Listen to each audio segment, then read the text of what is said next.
Good day to you as we finish our final instructor video and our final chapter and our final quiz for the course. And while you're sitting in a classroom, there are students sitting in classrooms all over the world. I don't know if you've had a chance to see much of the world. I myself didn't start traveling really heavily until I was 22, but once I did, I started to see that media content in other countries was vastly different. For example, in almost any European country at night, you can see nudity on television in prime time, sometimes even on public broadcasters, and that's because it's considered to be important to the plot. That's very interesting because in this country, as we know, that wouldn't be allowed. So this class, this final class, focuses on media from around the world, or as the chapter calls it, global media. Let's take it on. We know that media differ across the world, and that's because media will have different purposes. Some media in some countries, developing countries, for example, countries that have a lot of poverty, countries that don't have a lot of land that they can harvest. In some developing countries, media's main purpose is to build those countries up, to help the country develop economically, socially, education, to improve education, get people to practice health, to practice safe health practices with regards to sex and body hygiene. Those are things that media are involved in with advertisements and campaigns, public service campaigns on the part of government. Whereas in other countries, for example, the United States, richer Western countries, those countries tend to have media systems that are designed primarily to make money. So there's a very different purpose between those countries, Western money-making countries, and countries that need media to serve a different purpose. So that's what we're going to take on today. We're going to start to study different theories of how media should operate in a country. And these theories will explain how media have been set up in certain societies. And they come from a book that was written by three authors, Siebert, Peterson, and Schramm, and they wrote a book called Four Theories of the Press being all media, and that book served as the framework that we're about to discuss. So the first theory that we're going to take on is called authoritarian theory. Authoritarian theory comes from the 1500s. It's the oldest theory of how media should work in society. It's rooted in dictatorship societies or king societies, royal societies, societies from a long time ago.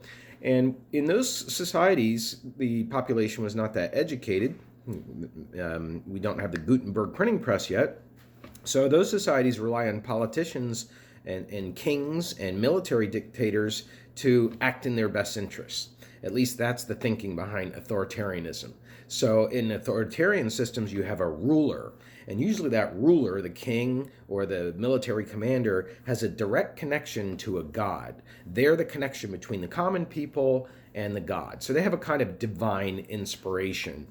And you'll find authoritarianism taking place in countries that are vulnerable. They're vulnerable to war with surrounding hostile countries. They're vulnerable to internal conflict. They are vulnerable to natural disasters like most of the Caribbean islands. So in many countries, not that the Caribbean islands have authoritarian governments, they do and they don't, but in an authoritarian media system, there are strong methods of control because the media need to support the ruler. And any violation of that means that whoever's behind breaking from what the rules are, that person's going to be put in jail, or they're going to be executed, or they're going to go missing. So in authoritarian systems, we have a very, very strong hand operating the media. And it's really no different if you think about it from the way that your parents raised you in some ways, in some respects, because parents have an authoritarian structure to the way that they raise kids. They say, listen, I know what's best for you. You're going to eat these vegetables. You're going to go to sleep at this time. You're not going to hang out with this person. We do that with kids because we assume that we know what's best for them. And that's similar behind authoritarianism. The next theory reacts to that. This theory is called communist theory.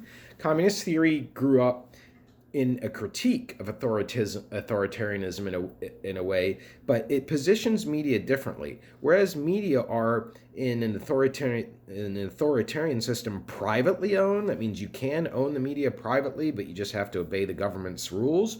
In a communist system, the government owns the media. And the media are simply an instrument of government propaganda.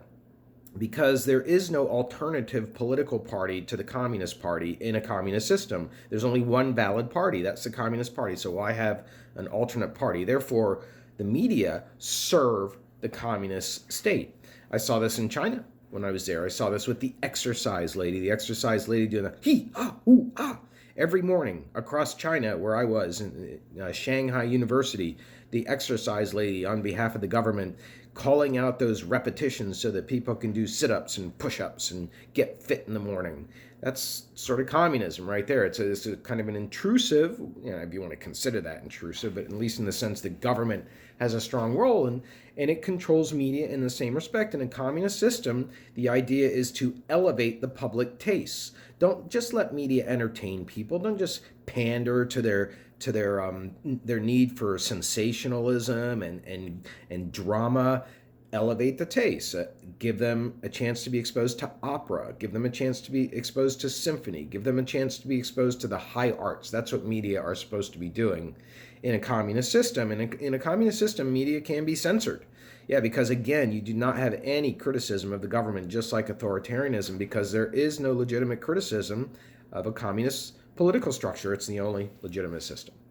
All right, we're going to go on now to social responsibility theory. That should ring a bell because we talked about that last class under ethics. It's also a theory.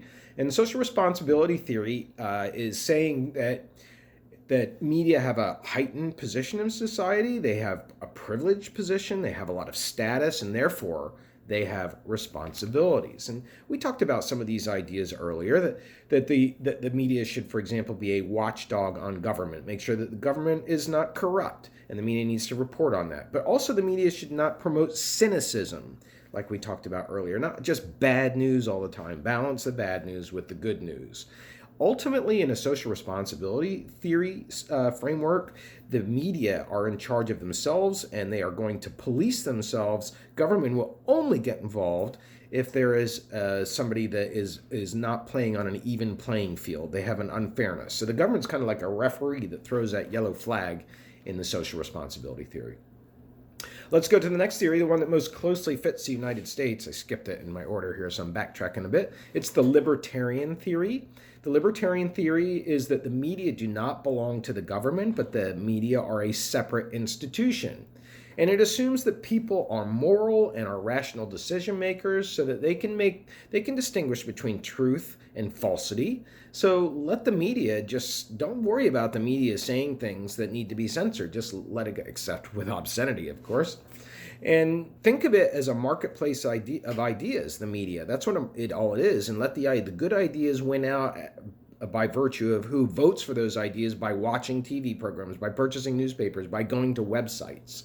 That's what the Libertarian Theory is all about. It's about trying to let truth come out, but in the context of ideas being expressed freely and openly. Now, unfortunately, the libertarian system has also been linked up with capitalism. So I say unfortunately because the two kind of get blended together as if that's what they are, but really they're separate. Libertarian just means freedom, really, from government, but capitalism gets in there in a libertarian system, and then advertising gets into there, and then you have control coming from other areas, from corporations, not from governments. All right, that takes us to the next theory that we're talking about. That's called developmental theory. This is an emerging theory to describe developing countries. If you're a person who uses the phrase third world country, you're out of date. That is a phrase from the Cold War era, where all nations were divided into First World, which would be U.S.-aligned nations, Second World, which would be Soviet Union-aligned nations, and then the Third World, where the countries that were too weak to do anything, they just had to go with either the U.S. or the Soviet Union, whoever was putting the most pressure on them. So we don't use Third World anymore. We use developing countries. These are for countries that are having a hard time. They're small. They're arid. They don't have a lot of bountiful resources. They may have ethnic conflict, internal conflict. They may have conflict with outside countries. So developing countries, for example, Syria, for example, and Ecuador, for example, in some cases, Mexico, developing countries. The idea behind this theory is that the government needs the media and the media need the government. The government needs the media to help support the government so that it doesn't fall and crash. But then the media need the government They need financial resources to build a TV network. They need human resources, people with expertise. They need the government to be transparent with information so that when they report the news, they're reporting legitimate news. So in a developing system, they help each other. The media help the government help the media. And then finally, we have the democratic participant theory. Democratic participant, this is a new age theory. It's coming out mostly because people can use their own devices to put out media. They can hop on their phone, create a YouTube video, and if you're lucky, it gets seen in a lot of different places. The idea behind this theory is that in the past, who had the most say in media, who had the only say in many cases, and that's corporations. They're the ones who decide they're the ones who decide what content people are gonna watch. Under the democratic participant theory, the idea is that individual citizens, individual people, ordinary people like you and me can make media content, and then we're going to take away the domination of the overall media conversation from corporate interests and put it in the hands of individual citizens. All right, now let's talk about media standards around the world.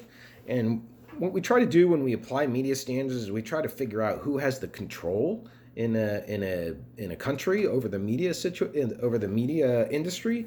And Alan Wells is an author who asks 5 questions to try and help us understand that. One is actually who regulates the media. Take a look at who and what the regulations are. Is it the government regulating the media? Is it another agency? Is it a political party? So who regulates the media? Next up is who pays for the media, who finances it. Is it advertising? Is it taxes? Is it the government? Is it donations? Also take a look at that.